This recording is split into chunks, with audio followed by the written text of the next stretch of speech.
government approves Houthi passports to show commitment to peace and demonstrate the state will ease suffering of Yemenis. A car bomb in Aden targets the convoy of senior military official and leaves many injuries.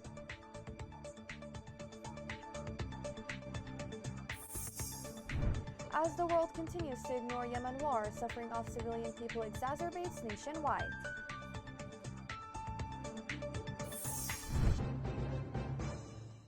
Welcome to Yemen Today TV. This is the English news with me, Shaza Abdelbey. The Yemeni government has announced it would allow passports issued by Houthis to anticipate launch of flights from Sana'a airport. This shows commitment of the government to peace and to ease out the suffering of Yemenis. This report has more details.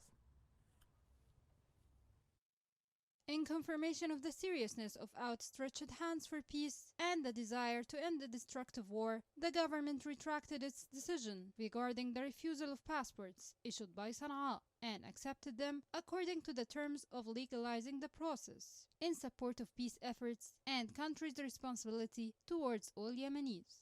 Sana'a's passports were accepted and its airport was opened. According to specific requirements and a compromise solution, it would allow passports to be replaced later in Yemeni embassies at the government's expense, with the aim of alleviating the suffering of the citizens. During the 8 years of war, the Houthi militia caused a disruption to civil aviation in Sana'a, and they closed a vital international airport that hadn't been stopped for decades. While the whole world hopes that these government concessions will lead to ending the suffering of Yemenis and moving forward to flattering peace, according to observers, it's noticed that all signs of good intentions are still issued from one side, without signs from the other side responding to peace attempts. Bloody violations escalate on more than one front, despite the Presidential Council's commitment to the truce, and the militia still refuses to open the cut-off roads in Taiz and Al Hudaydah. The militia didn't content with this, but they are imposing intensely hostile rhetoric in addition to changing educational curricula with a sectarian ideology, arresting and torturing their opponents, executing journalists, and releasing prisoners from Al-Qaeda and ISIS to carry out terrorist operations in the liberated areas. Apparently, they are exploiting the truce only to rearrange its ranks. A car explosion targeted the convoy of military commander in Aden. Local sources confirmed that the head of the Joint Operations Authority of the 4th Military District, Major General Saleh Ali Hassan, had survived the explosion. According to the sources, the explosion targeted the convoy as it was passing near Mualla police in Aden. The Houthi militia committed more than 28 violations of the truce during the past 24 hours on the fronts of the West Coast. The military media of the joint forces reported that the Iran-backed Houthi militia intensified their shelling on areas in the West Coast and committed 19 new violations in Haiz, south of Hudaydah. The Houthi rebels continue violating the UN truce in different fronts since April. In Ma'rib, 3 citizens and a girl were injured by the Houthi militia after the drone targeted their house. This report has more details. Persist and continue to commit more violations on a daily basis. More than 630 violations were registered on various fronts, according to the media center of Al-Dali Fighting Front, which comes in a breach to the decision to enforce the humanitarian truce called for by the United Nations and the United Nations envoy to Yemen. The Houthi militia is continuing the violations of the truce. They target our positions with different types of weapons, medium, light and heavy. We've documented these violations. In case these breaches continue despite the UN brokered ceasefire, we will not stand tight hands as they have committed violations in different areas. We warn that we've the ability to sweep them totally, but we are committed to the truce. Those rebels are attacking the civilian areas. We adhere totally to the truce. The Houthi militia, however, is not abiding by it. They shot on us by sniper bullets in the sector of Al-Fakhir. Different sectors of Al-Tala witness Houthi shelling with artillery, snipers and other weapons that target the joint forces sites and residential areas north and west of Al-Dali. The joint forces on the fronts of Al-Dali Combat Axis affirmed their commitment to the decision of the humanitarian truce, despite the repeated violations of the Houthi militia. They, however, retain the right to respond in some cases that are considered a source of threat. The Minister of Defense visited the army troops stationed in the front lines in a number of districts in Hajjah. The visit included checking the fronts in the scope of the operations of the 5th Military Region.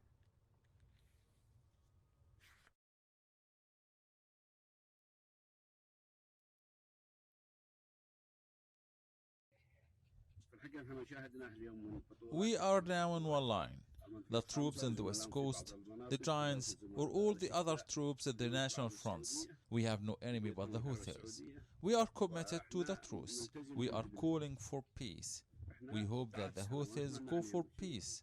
However, if they do not commit to peace, the national line has grouped completely from all parties in Yemen in face of the Houthis. Sources said that Houthi leaders are supervising the recruitment of children enrolled in summer centers. Last week, the militia had installed its annual summer camps to brainwash children in preparation for pushing them into the fighting fronts. The Yemeni landmine monitor said a child was injured in a Houthi landmine explosion in Hajjah in Yemen. The observatory added that the child was seriously injured and his leg was cut off as a result of an explosion. The Massam project for demining said it removed more than 1,200 Houthi mines in a week. The total number of mines and unexploded devices that were removed by Massam since its start are more than 338. The Yemeni Network for Rights and Freedoms expressed its strong disapproval of the Houthi militia's continued crimes against African migrants in Yemen. This report has more details. As if the city of Aden is doomed to witness tragedies, the Houthi militia again are conducting war crimes, but this time against Ethiopian refugees. Thousands of Ethiopian refugees live on a piece of land in Aden's Khor Maksar. Many of them were forcibly displaced as the militia has burned their detention center in Sana'a, which resorted around 900 migrants. These migrants were detained due to their refusal to contribute in the ongoing conflicts on the fronts of the militia. 3 African refugees are lying down now in Khor Maksar area, and they were found washing their children's clothes in the tents, of which are made of tree branches and threadbare cloth. This dramatic scene reflects on the full picture of the country's catastrophe, which is erupted by the Houthi militia. The refugees in Khor Maksar rely on donations from the residents, and they have offered to wash cars. They complain of the minor donations provided by the International Organization for Migration and United Nations High Commissioner for Refugees. The International Organization for Migration in Yemen has said that, in spite of the raging conflict there, the country is still a main crossing for migrants from the Horn of Africa. It registered the arrival of 27,693 migrants in Yemen in 2021. The main crossing points in Yemen are dotted along its southern coast in the cities of Lahj, Shabwa, Hadramaut, and Taiz. Conflict in Africa has pushed people to resume taking the trip of death from the continent across the Gulf of Aden to reach Yemen and eventually the Gulf countries. This illegal activity spiked in the late 2021 after a notable dip. Migrants from Ethiopia, Djibouti, and Somalia often risk death by riding in boats from their countries, seeking safer shores in Yemen. They begin their dangerous journey from Ethiopia, departing towards the Mandeb Strait and reaching Lahj and Taiz shores. Wars always push people from bad to worse, as they knock on new doors in an attempt to find hope. However, they are driven to fate worse than they expected on Yemen's coastal shores. Yemenis are bearing the heaviest brunt of the war. As the world is watching out for what is happening in Ukraine, the suffering of Yemen is forgotten. This report has more details. Yemen has been in a state of political crisis, starting with street protests against poverty, unemployment, and corruption, as the war has resulted in a famine affecting 17 million people. All the years of the conflict have caused immense destruction to the country, basically every aspect, including economy, production, education, and health services. The lack of safe drinking water caused by depleted aquifers and the destruction of the country's water infrastructure has also caused the largest, fastest spreading cholera outbreak in modern history. With close to 1 million suspected cases, over 2,226 people have died since the outbreak began to spread rapidly at the end of April 2017. According to the UN's Humanitarian Needs Overview for Yemen, more than 7 years of armed conflict in the country have caused tens of thousands of civilian casualties and displaced over 4 million people. Humanitarian groups are hopeful that a ceasefire implemented in Yemen in early April will hold and will lead to a better condition. The World Food Programme has reported that the ceasefire has allowed for increased humanitarian access. Before the ceasefire, communication was impossible between warring areas of the south and north. There is no way for any goods to cross the front line, like things for commercial use and drugs. So announcing the ceasefire made those kinds of contacts possible. Also because of the ceasefire, various agreements were made, for example supplying much needed fuel. The fuel prices between 2015 and 2020 skyrocketed, about 300% increase in the cost of the black market. Apart from the very high price of fuel which was available in Aden, the north of the country has very big problems with fuel supply. So the ceasefire enabled different ships to enter the port city of Al Hodeidah with oil, which allowed hospitals to begin operating again, as health facilities, like everyone else, rely on gas-powered generators during the frequent and regular shutdowns of state electricity supplies. That's important because almost 65% of Yemenis, which about 20 million people, need urgent access to health-related services and health support. Aid agencies are not giving up on Yemen or Yemeni individuals, whose hopeful spirit cuts through the darkness of war and suffering. Coming next, final secondary school exams start today in 13 governorates across the country.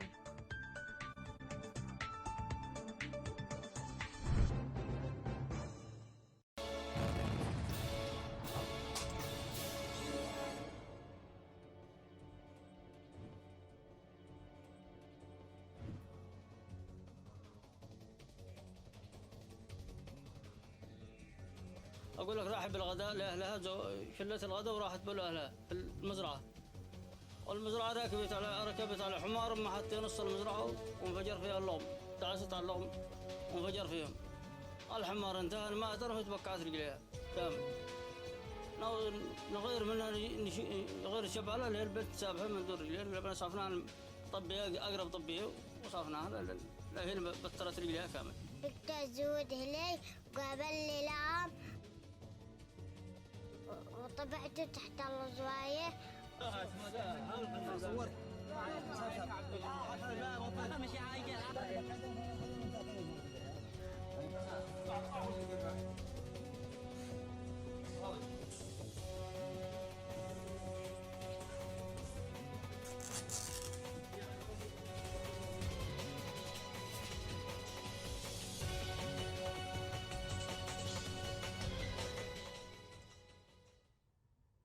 Welcome back. The Electricity Corporation called upon the concerned authorities to intervene in order to prevent a looming electricity crisis.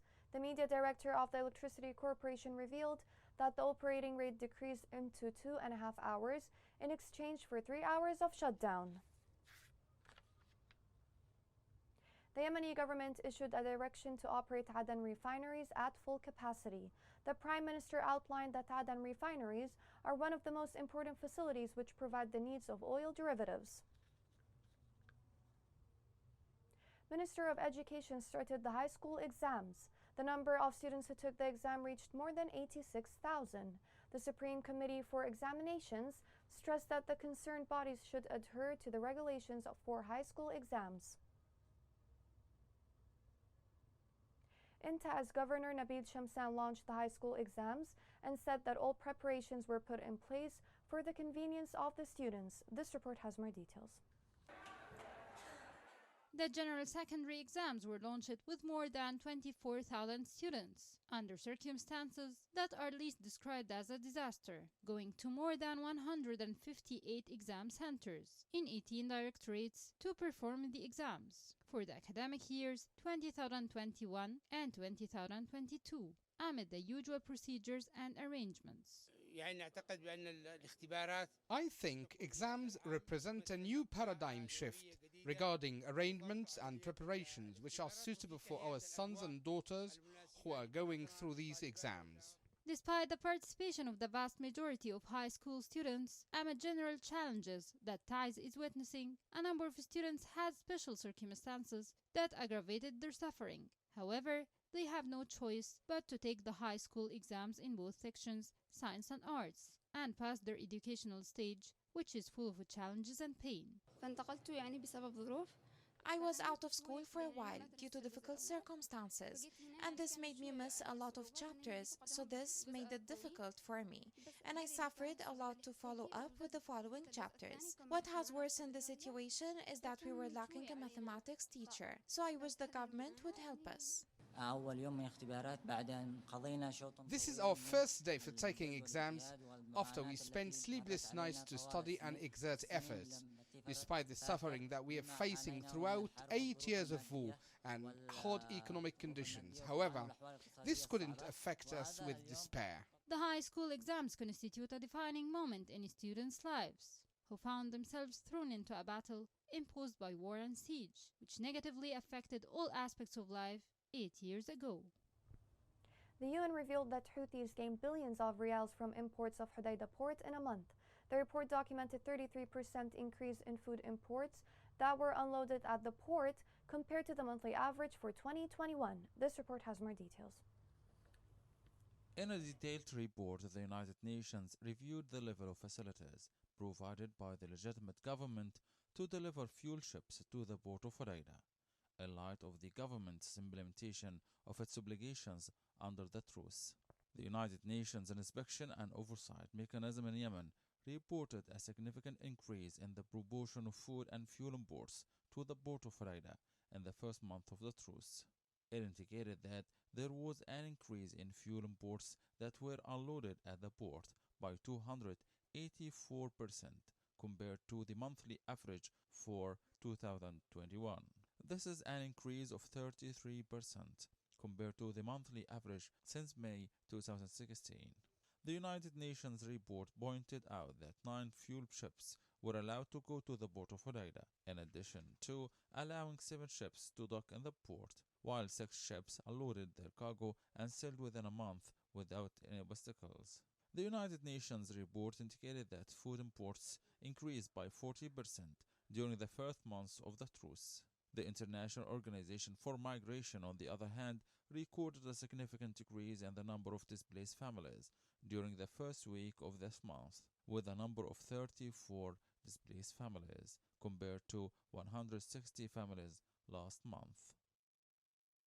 Armed forces members who sacrificed their lives defending the nation from Houthis. The Yemeni authorities and a local community initiative distributed a number of lamps for the families of victims. This report has more details. The history of the national struggle is written with the blood of the brave soldiers who faced the most severe adversities in order to restore the nation's institutions from the grip of the Houthi militia, with the persistence and the determination they exert on battlefronts. Over the past 7 years, the forces of the Republic provided hundreds of martyrs and wounded. Many of the wounded suffered from the bitterness of aches, and their wounds almost clotted without treatment or any compensation. Community initiatives strive to return the favor offered by the martyrs and the wounded, to protect the homeland by treating the wounded and granting 1,000 plots of lands in a Rayan residential area in appreciation of the families of the martyrs. This initiative was supposed to be carried out by the state agencies and state institutions who provide support at very low prices that do not cover the needs of the martyrs' families, the wounded and disabled. Through what I have touched and seen, the reality that each martyr's family obtains a plot of land isn't a simple act but very convenient, and we are thankful for it. We call on responsible authorities to support and encourage such actions and provide the necessary assistance for these initiatives. Caring for the families of the martyrs and the wounded and sensing their needs has become a national duty because these families lost their main breadwinner without any of the rest of the families. They formed the fortification shield for the city of Ma'rib, and their determination and commitment shattered the ambitions of the Houthi militia. Serious efforts to draw a smile on the faces of the families and children of the martyrs, and share their joys and sorrows in light of the absence of the father of the family, who irrigated the soil of the homeland with his blood, so that families of the martyrs obtain a plot of land that may reduce the burden of housing rents and the requirements of life. My brother is the martyr Anas Hamd al-Khadri. I'm so grateful for this initiative and for getting this piece of land. I want to thank everyone who participated in this initiative for their great support and help. The emergence of manifestations of community initiatives in Ma'rib give back to the people in the province and strengthen the wounded and the families of the martyrs, as well as push the rest of the families to continue the struggle and determination in the face of the ambitions of the Houthi militia, which represents a tool to implement Iranian ambitions in the region at the expense of Yemen and Yemenis, and the security, stability, and peace of the whole Arab region. Here's a reminder of the main headlines. The government approves Houthi passports to show commitment to peace and demonstrate the state will ease suffering of Yemenis. A car bomb in Aden targets the convoy of senior military official and leaves many injuries.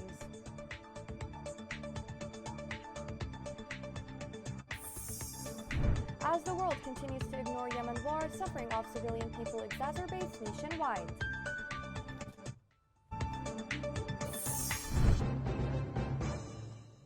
This is the end of the news. Thank you for watching.